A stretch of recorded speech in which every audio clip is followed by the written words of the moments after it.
RG Kar medical college अब एक ऐसा नाम बन गया है जो लोगों के जहन में बस चुका है। शायद ही वक्त लगेगा कि कोई भी इस कॉलेज का नाम जल्दी भूले। 31 ईयर ओल्ड ट्रेनी डॉक्टर के रेप मर्डर केस ने सबको ही हिला कर रख दिया है, और स्पेशली उस स्टेट में जहां नारी शक्ति को ऊपर रखा जाता है और खुद माँ दुर्गा की धूमधाम से पूजा होती है। एक फीमेल चीफ मिनिस्टर होने के बावजूद भी स्टेट में ऐसी भयानक खबरें सुनने को मिलेंगी तो सवाल स्टेट गवर्नमेंट और अथॉरिटीज पर भी उठेगा। पर जहाँ इस मामले में एक जवाब लोगों को ममता बनर्जी से उम्मीद थी, वही वे खुद प्रोटेस्ट में शामिल दिखी हैं और न्याय की मांग कर रही है। हालांकि लोगों का सवाल यहाँ पर ये उठ रहा है कि जो न्याय दे सकता है, इस मामले में स्ट्रिक्ट एक्शंस ले सकता है, वो भला किसके खिलाफ प्रोटेस्ट पर निकला है। एक सवाल लोगों के मन में ये भी है कि भला ममता बनर्जी के सीएम, होम मिनिस्टर और हेल्थ मिनिस्टर होने के बावजूद भी ऐसा कैसे हो गया है। इस मामले में जहाँ उनसे जवाब की उम्मीद बनी हुई है, वहीं आपको बता दें कि इस केस में सुप्रीम कोर्ट ने एक कदम उठा भी लिया है। जी हाँ, आपने सही सुना। क्या है वो कदम, हम आगे देखेंगे।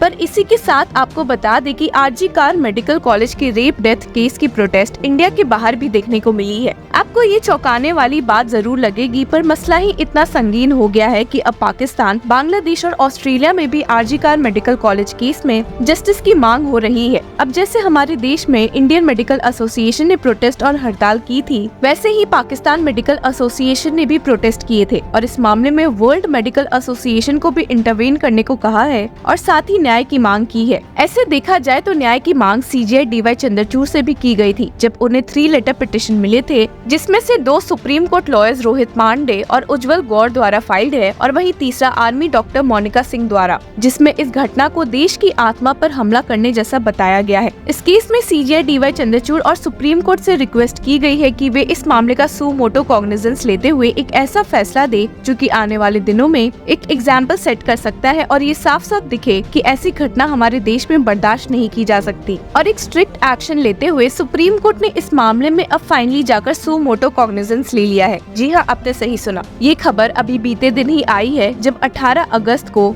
1:30 PM पर सुप्रीम कोर्ट ने इस मैटर को लिस्ट कर लिया है और इस मामले की सुनवाई अब 20 अगस्त यानी कि कल होने वाली है। इस केस की सुनवाई और किसी के सामने नहीं बल्कि सीजीआई डीवाई चंद्रचूड़ के सामने होगी और इस बेंच में उनके अलावा जस्टिस जेबी पर्दीवाला और मनोज मिश्रा शामिल है। तो एक अंदाजा लगा सकते हैं कि आखिर ये मामला कितना ही संगीन है कि तुरंत लिस्ट भी हो चुका है और सुनवाई के लिए सामने आएगा। वैसे देखा जाए तो अब तक इस केस में कलकत्ता हाईकोर्ट की डिविजनल बेंच, जिसमें कि चीफ जस्टिस टीएस शिवगनम और हिरण्मय भट्टाचार्य मौजूद है, ने कोई कसर नहीं छोड़ी है वेस्ट बंगाल सरकार और पुलिस ऑफिशियल्स को फटकारने में। तो शायद आने वाले दिनों में ये काम हम सुप्रीम कोर्ट द्वारा भी देख सकते हैं। पिछले हफ्ते जहाँ कलकत्ता हाईकोर्ट बेंच ने कोलकाता पुलिस को खूब फटकारा था वैंडलिज्म नहीं कंट्रोल कर पाने की वजह से, वहीं आपको बता दें कि इसके बाद एक सीरियस एक्शन लेते हुए सीबीआई ने इस वैंडलिज्म के पीछे कई लोगों को गिरफ्तार किया है और कई लोग टीएमसी पार्टी कार्यकर्ता निकल रहे हैं। जितनी हैरानी आपको हो रही है, उतनी ही बाकी लोगों को भी हुई है और शायद यही एक कारण भी रहा था जिसकी वजह से ये मामला कलकत्ता पुलिस को शुरुआत से ही नहीं सौंपा गया है और कोर्ट ने भी इसे सीधे सीबीआई को दे दिया था। इस केस में एक स्ट्रिक्ट कदम उठाते हुए CBI officials have summoned Sandeep Ghosh, farmer principle of RG Kar medical college and hospital, for questioning for the 3rd consecutive day in the investigation into the rape and murder of a woman doctor।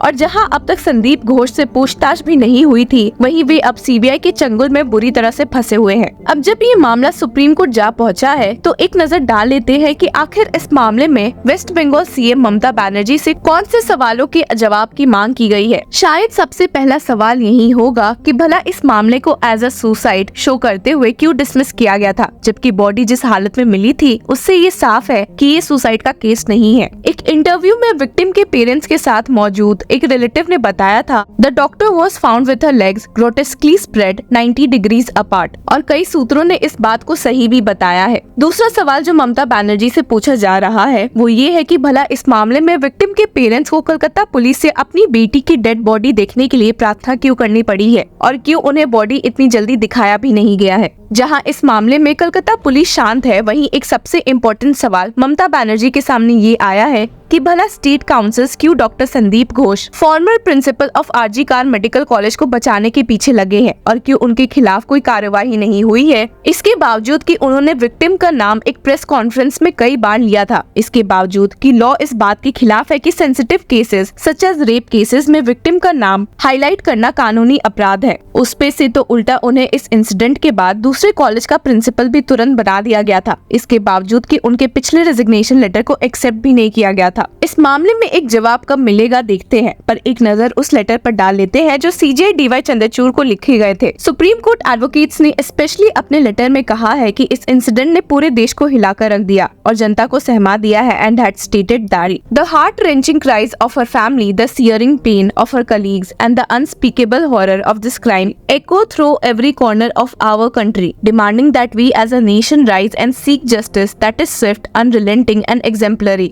और वहीं अपने letter में doctor Monika ने भी मांग की है कि there must be immediate deployment of central forces to protect the college and its staff. The attack on RG Kar Medical College is not merely an isolated incident of violence, but a direct assault on the healthcare system of our nation. और इन्हीं सब के बीच में भी the People's Union for Civil Liberties has approached the Calcutta High Court over this incident. तो देखते हैं कि इस मामले में नेक्स्ट कदम कोर्ट्स द्वारा क्या उठाया जा सकता है। जहां कई मिनिस्टर्स ने इस मामले में न्याय की मांग की है, वहीं बीजेपी ने टीएमसी को इस इंसिडेंट की वजह से फटकारने में कोई कसर नहीं छोड़ी है। और इस मामले में बीजेपी एमपी सुधांशु त्रिवेदी ने क्या कहा है, एक नजर डाल लेते हैं। देखिए, बहुत दुखद बात है कि सीबीआई को केस रिकमेंड करने के लिए उन्हें सिर्फ 70 सेकंड चाहिए थे, यानी कागज पे दस्तखत करना।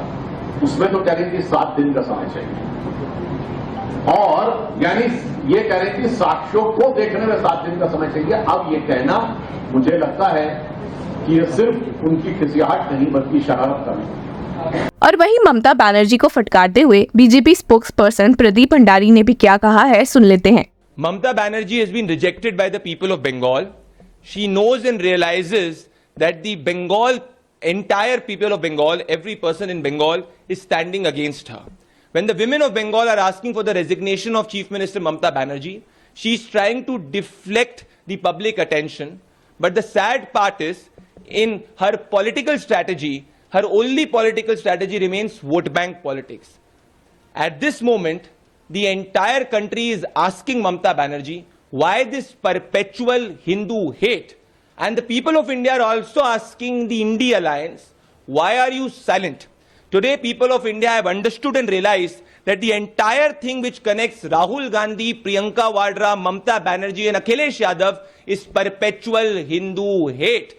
This is why they were rejected in 2024, they were rejected in 2019, they were rejected in 2014, and they will continue to be rejected in 2029. The people of Bengal, the people of India are asking for the resignation of Chief Minister Mamata Banerjee and are asking for a public apology from all the leaders of the India Alliance for ensuring that perpetual Hindu hate is going forward. When will Mamata Banerjee apologize? When will the India Alliance apologize to the Hindus of India and the people of Bengal? तो देखते हैं कि इस मामले में अब cases कैसे pan out होते हैं। टिल देन कीप फॉलोइंग लॉ चक्रा।